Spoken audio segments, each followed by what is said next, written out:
तो ये है वो पॉलिनॉमियल जिसको कि हम लोगों को फैक्टराइज करना है। अब जब इसको फैक्टराइज करना है ना, तो सबसे पहले तो इसकी फॉर्म देखो। हम लोग देख रहे हैं कि यहाँ पे कितने टर्म्स हैं, 3 टर्म्स हैं, जिनमें से पहला वाला टर्म क्वाड्रेटिक टर्म है, दूसरा टर्म लीनियर टर्म है और तीसरा टर्म कांस्टेंट टर्म है। मतलब इसकी जो फॉर्म है ना वो कैसी है, वो फॉर्म है ax² plus bx plus c जैसी। और जब भी कभी कोई पॉलिनॉमियल इस फॉर्म का हो और उसको फैक्टराइज करना है, तो सबसे आसान तरीका क्या है कि इसके मिडिल टर्म को स्प्लिट करके हम लोग फैक्टराइज कर सकें। और मिडिल टर्म को स्प्लिट करके फैक्टराइज कैसे किया जाता है, देखिए मिडिल टर्म को स्प्लिट करने के लिए हम लोग क्या करते हैं, सबसे पहले देखते हैं x² का कोफिशिएंट। और यहाँ पे कोई नंबर नहीं दिख रहा है तो इसका मतलब क्या होगा, कोफिशिएंट। फिर हम लोग देखें कांस्टेंट टर्म क्या है, इंक्लूडिंग साइन। तो भाई कांस्टेंट टर्म यहाँ पे देखने को मिला -30। तो हम लोग क्या करते हैं, कोफिशिएंट ऑफ x² और कांस्टेंट टर्म का करते हैं मल्टीप्लाई। करिए, कांस्टेंट टर्म -30 है। जब हम लोग इन दोनों नंबर्स का मल्टीप्लाई करें तो प्रोडक्ट क्या होगा, प्रोडक्ट होगा -30। बड़ा इंपॉर्टेंट है कि प्रोडक्ट कैसा है, पॉजिटिव है कि नेगेटिव है। क्यों इंपॉर्टेंट है, अभी आगे सीखेंगे हम लोग। तो जरा बताओ, प्रोडक्ट पॉजिटिव है कि नेगेटिव है।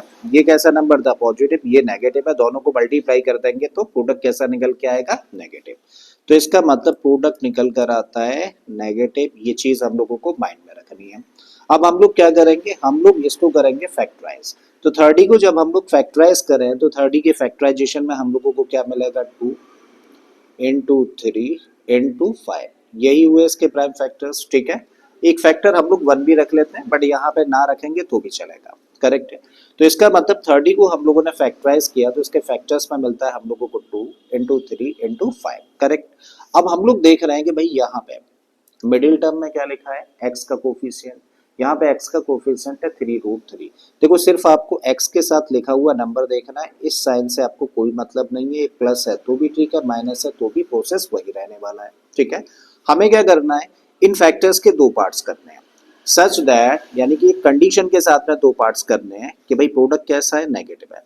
तो एक पार्ट में से दूसरे पार्ट को जब हम लोग माइनस करें ना तो 3√3 आ जाए। और कभी भी जब ऐसा होना कि मिडिल टर्म के अंदर आप लोगों को एक इरेशनल नंबर यानी कि इरेशनल फैक्टर देखने को मिल जाए, तो ये तब तक पॉसिबल नहीं है जबकि आपके फैक्टराइजेशन के अंदर सेम इरेशनल फैक्टर ना दिखाई दे। समझ आ रहा है, यहाँ पे इरेशनल फैक्टर क्या है, √3। इसका मतलब आपके फैक्टराइजेशन के अंदर भी √3 होना चाहिए। अब वो कैसे आ सकता है, भाई यहाँ पे क्या है, 3 है। चाहे तो इसी 3 को हम लोग फर्दर फैक्टराइज कर सकते हैं और इस 3 की जगह पे हम लोग क्या लिख सकते हैं, √3 इंटू √3। ठीक है, तो √3 इंटू √3 क्या होता है, 3 होता है। इसका मतलब 3 को हम लोग इस तरीके से लिख सकते हैं। अब ये वाला फैक्टर लिख लो 5, ये भी लिख लीजिए इसके साथ 2।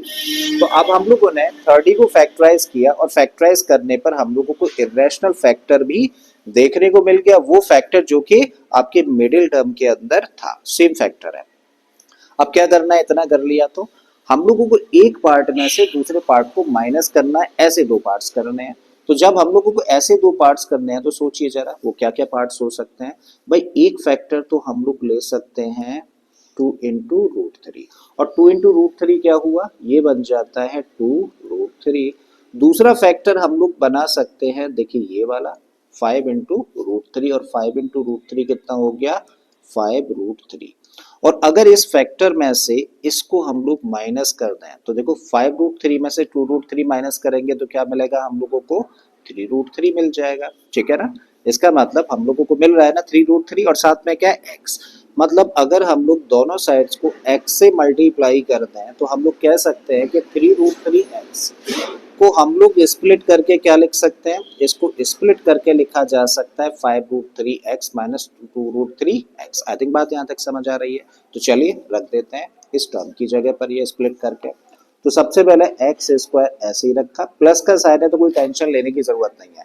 लेकिन हाँ, अगर यही साइन माइनस का होना तो बाकी के जो स्प्लिट करके हम लोग 2 टर्म्स लिखते हैं ना, इस मिडिल टर्म को स्प्लिट करके 2 टर्म्स हमें लिखने हैं, उन्हें हमेशा ब्रैकेट में लिखते हैं। प्लस के साथ में कोई कंडीशन नहीं है, एज इट इज लिख दीजिए जिस फॉर्म में आपको यहाँ पर देखने को मिल रहा है।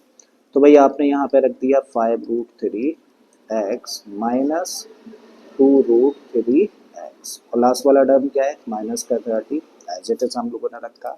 इतना कर लेने के बाद में हम लोग क्या करेंगे, भाई हम लोग देखेंगे इन दो टर्म्स में क्या कोई चीज कॉमन है, तो आप कहेंगे भाई x हम लोगों को यहाँ भी देखने को मिल रहा है एक्स स्क्वायर में, और x हम लोगों को यहाँ भी देखने को मिल रहा है, तो क्या कॉमन आ जाता है, x कॉमन आ जाता है। तो हम लोगों ने x कॉमन लिया।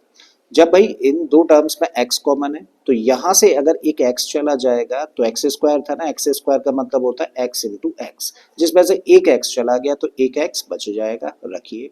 प्लस का साइन है एज इट इज रखिए। इस टर्म में से x तो चला गया कॉमन, यानी कि x बाहर रख दिया हम लोगों ने, तो यहाँ पे क्या बचा, यहाँ पे बचा 5√3, ब्रैकेट कर दो क्लोज, माइनस का साइन रखो। अब इन दो टर्म्स में क्या चीज कॉमन है, तो अगर समझ आ रहा है तो ले लीजिए, नहीं आ रहा है तो एक तरीका बताता हूँ। भाई पहला टर्म क्या है 2√3x, आप इसको करो फैक्टराइज, तो इसको फैक्टराइज करके लिख सकते हो 2 into root three into x, ठीक है। दूसरा टर्म क्या है 30, इसको भी करो भाई फैक्टराइज, तो 30 को फैक्टराइज करके लिख सकते हो 2 into three into five, clear है। अब हम लोग देख रहे हैं कि यहाँ पे √3 एक फैक्टर है, चाहे तो इस √3 को क्या लिख सकते, इस 3 को क्या लिख सकते हैं, √3 इंटू √3 लिखा जा सकता है, कोई फर्क पड़ा नहीं ना। अब हम लोग देख रहे हैं कि भाई इन दो टर्म्स में क्या चीज कॉमन है, तो भाई हम लोगों को क्या कॉमन दिखा, 2 दिखा, और साथ में हम लोगों को √3 कॉमन दिख गया। तो इसका मतलब क्या कॉमन निकल के आता है, 2√3 कॉमन निकल के आता है, ले लीजिए। तो 2√3 आपने कॉमन लिया तो फर्स्ट टर्म में क्या बचा, देखो इस टर्म में से 2 चला गया, √3 चला गया, तो क्या बचा, x बचता है, तो यहाँ पे रखो x।